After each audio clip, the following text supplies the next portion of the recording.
All right, thank you, everyone. So I was also kind of curious about the makeup. I have a really loud voice, so I'm going to move this down a little bit. Is that good?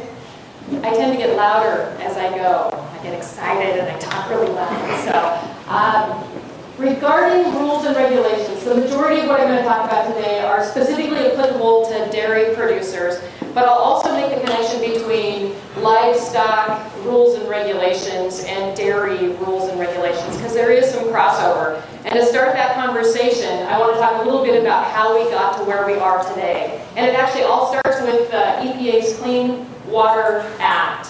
And EPA has the authority to delegate the implementation of that Clean Water Act to states, which they did to the Washington State Department of Ecology, and I believe it was in the 70s when they delegated that authority. Ecology wrote the Water Pollution Control Act to implement the elements of the Clean Water Act. After the Water Pollution Control Act was written and implemented, which applies to everyone, commercial, residential, agriculture, it applies to everyone. They wrote the Dairy Nutrient Management Act. I believe that was crafted in 1998 with stakeholder involvement to specifically address non-point pollution issues associated with livestock operations, specifically. In 2003, let's see here, in 2003, the Dairy Nutrient Act and the authority for that program moved over to Department of Agriculture. So I'm with Department of Agriculture's Dairy Nutrient Management Program. So since 2003, we have been working with the Dairy Nutrient Management Act and dairies almost exclusively. In 2009, the Act changed a little bit to include some record-keeping requirements for dairies, and it's our way of getting at agronomy, the agronomy piece, are nutrients actually being applied at agronomic rates. And it wasn't until 2012 when the Dairy Nutrient Management Rule, which is different than the Act, believe it or not, one is legislatively, and it's a law, and one is a rule, there's a difference, was written to clarify the record-keeping requirements. And Michael Eisenstein with the Department of Agriculture's Nutrient Management Program is going to cover a little bit more on rulemaking. But one of the things to really note is that these are all connected. This one implements this one, which implements this one, which implements this one. There are components that run throughout. And even though I'm really going to talk about the Dairy Nutrient Management Act and dairies, this is the one that applies to everyone else who's not a dairy. And there are some essential components of all of those rules that apply to everyone. So with the Dairy Nutrient Management Act, there are several requirements associated for dairies. Basic requirements. Dairies, the minute you get a license to ship milk, you have to register with the Dairy Nutrient Management Program, with us. Give us some information, and that starts you traveling down the trail of the requirements of the Dairy Nutrient Management Act. Some of those requirements include developing a nutrient management plan. You have 6 months to get your plan developed after you first get your license. If you can't get help from the Conservation District to get your plan developed, you have the option of working through a technical service provider to get that plan developed within 6 months. It always has to go back to the Conservation District Board to be approved. So that 6-month approval period. After you get it approved, you've got another 18 months to get that plan certified. And what that means is that there are specific required elements in all dairy nutrient management plans and additional information that's specific to the facility. The Conservation District Board has to say, okay, we're going to certify this. We want to know that you're actually implementing all of those requirements. So that's the certification process. If the Conservation District, and I'm speaking broadly, I'm not speaking about Whatcom County specifically, but if the Conservation District does not have the capacity to write your plan, NRCS can step in with some funding to help you pay to have a technical service provider write your plan. So there's money available through NRCS to also get this done. The plan's important. And again, here's where there's some overlap with non-dairies. Anybody can have a farm plan. And the farm plan helps non-dairy, farmers, crop farmers, anybody, helps them manage nutrients in a manner to be protective of water quality. So anybody can get a farm plan through the Conservation District. Plans, okay, approval, certification. One of the other requirements is that you maintain records. I mentioned that in 2009, we added that to our law, and in 2012, the rule came out. You have to maintain records to show us that you are applying your nutrients at agronomic rates, and prevent discharge. Here's another overlap with everybody else. Bottom line, you've got to prevent discharge of nutrients and bacteria to waters in the state. So these are the requirements in the Dairy Nutrient Management Act for dairies, and definitely overlap with other folks. The Dairy Nutrient Management Act also has a number of requirements for our program. As the implementers of this act, we are required to do inspections. And generally, dairies are inspected every 18 to 22 months. That's our rule, a routine inspection. We're required to provide regulatory technical assistance. If we see something, we have to say something. We want to keep you within the good graces, I guess, of the regulatory agencies. And so regulatory technical assistance is one way of doing that. We're required to monitor the development of the nutrient management plan. And what that means, I talked about that 6 months and then another 18 months.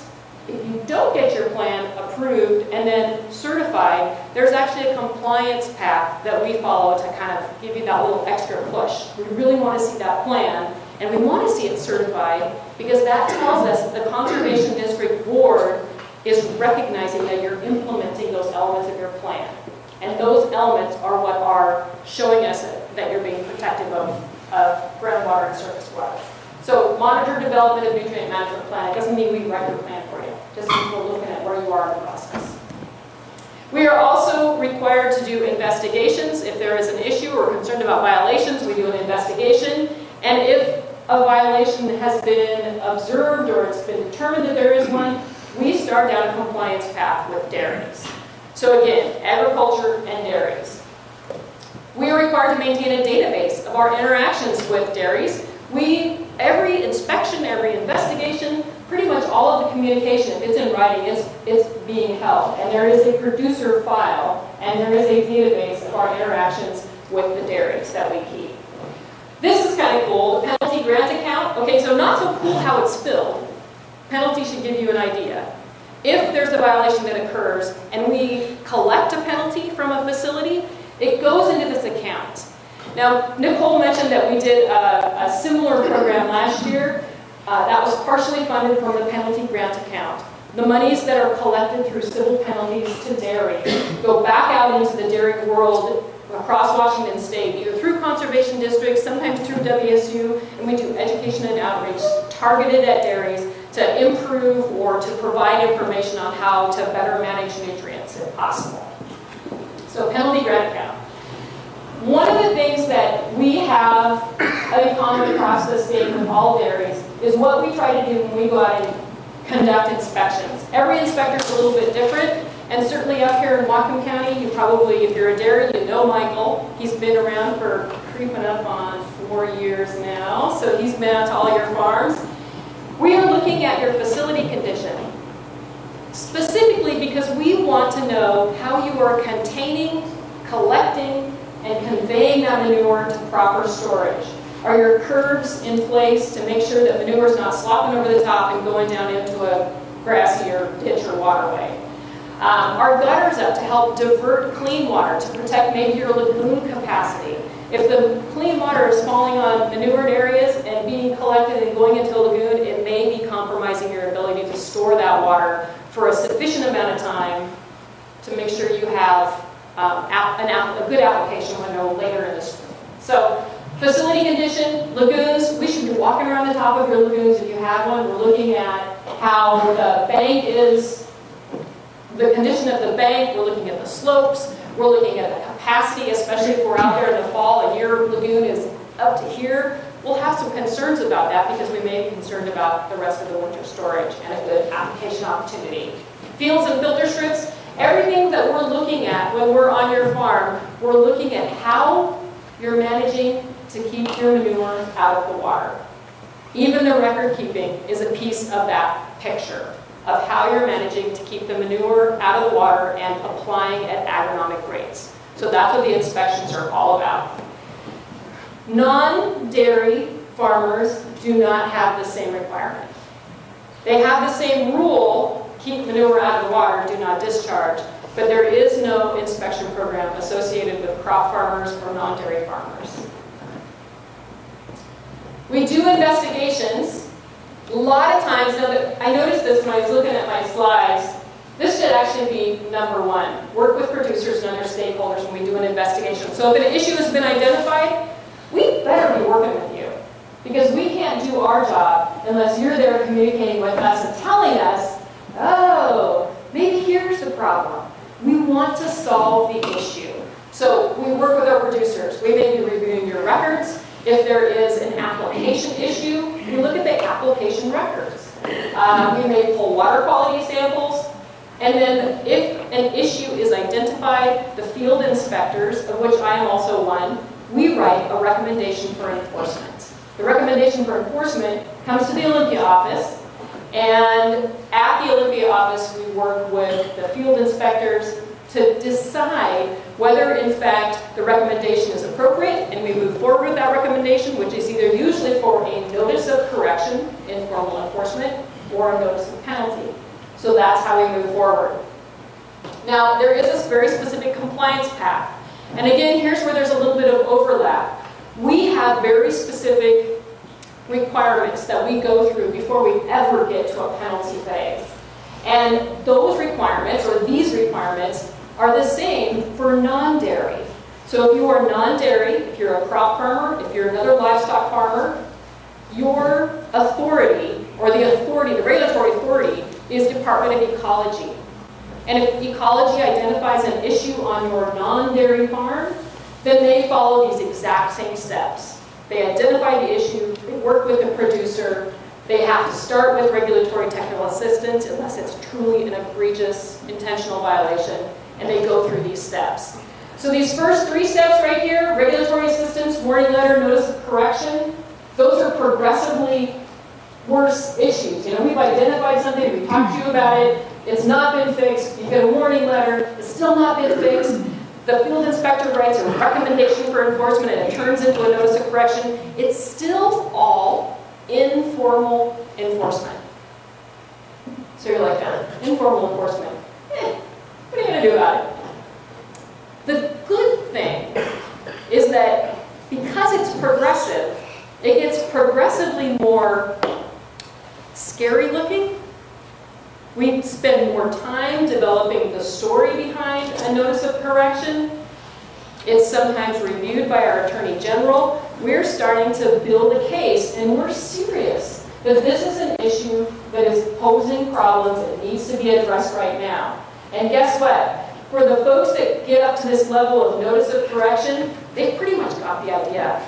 And this three levels right here of informal enforcement, probably over 95% of issues are resolved in this first three levels here. By the time we get there, there are no more problems.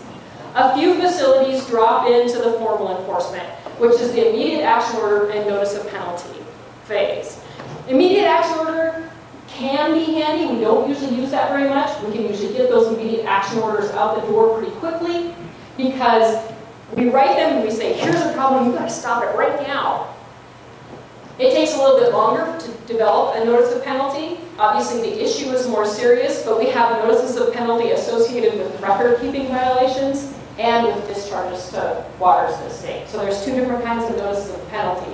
Those are always reviewed by our Attorney General. And the notices of penalty always come with a civil penalty, a fine. Now, the reason this can be really effective is because we have a matrix that says, depending on the number of violations the facility may have had in the past, the severity of the violation, there's a bunch of different things that fit into this matrix, and it's going to give us a dollar amount. So when we send out a notice of penalty, we'll say, it's for this and it's for this much. What we really want is for the facility to come back and say, holy smokes, that's a lot of money, I want to settle. And then what we do is we reduce the amount of money owed through that civil penalty in exchange for an investment on the facility's part in fixing the problem. So the effective part of civil penalty is kind of an opportunity to kind of push a facility over into a more a position where they're more willing to invest in fixing the problem. So that's civil penalty for you. Okay, now I want to speak a little bit more about investment. A little bit about the proviso that our program received in October 2015 when session ended. Last year, really, really late, I think it was October. No, maybe it was earlier. Anyway, they gave us, the legislatures in their wisdom gave us $575,000 for 2 years. And they did this because they saw it as an opportunity to put a big carrot out there. It's not specifically for dairy nutrient education. It is for manure management education. Manure management, application, education, outreach, research, anything that we can do to help increase the understanding and the effectiveness of manure use in Washington State. The hope is that the compliance path will become less well-traveled over the next 2 years. With the education and outreach, hopefully new tools will be developed to help you better track your manure application, to better track the records, to make better decisions on when you apply manure. We want to see the compliance issues, those formal enforcement and even the informal notice of corrections drop way off with our 2-year education outreach program. We've been able to hire a couple of people, 1.5 FTEs, full-time employees. We have Carrie Love up here in Whatcom County has been recently hired in September. We put Anthony Dorsett in Eastern Washington to do additional outreach to producers, both dairies and non-dairies. It's all about manure management. Nicole asked me to just talk very briefly, and some of you may have more questions. Some of you may know more than I do about the CAFO. So you know that the preliminary draft CAFO permit was released in October of 2015. Department of Ecology immediately started getting responses back. They've had up to 5,000 pages of responses. Information that they have to kind of take in, respond to, adjust how they're looking at the CAFO permit. Some of the things that they've already started talking about is making a distinction between small, medium, and large CAFOs, so confined animal feeding operations, and more of a tiered approach to applying the permit requirements. Also recognize the difference between Eastern Washington and Western Washington. The conditions are dramatically different on both sides. So how can the permit be written to accommodate the climatic differences? The draft permit is not out yet. There is still a draft permit to come. Could be spring. I don't think anybody's made a commitment to exactly when that draft permit is coming out. But you can rest assured, I don't know that rest is the appropriate word, but it will be different. The draft permit will be different from the preliminary draft permit. So that's been recognized. And, oh, I want to end with our mission.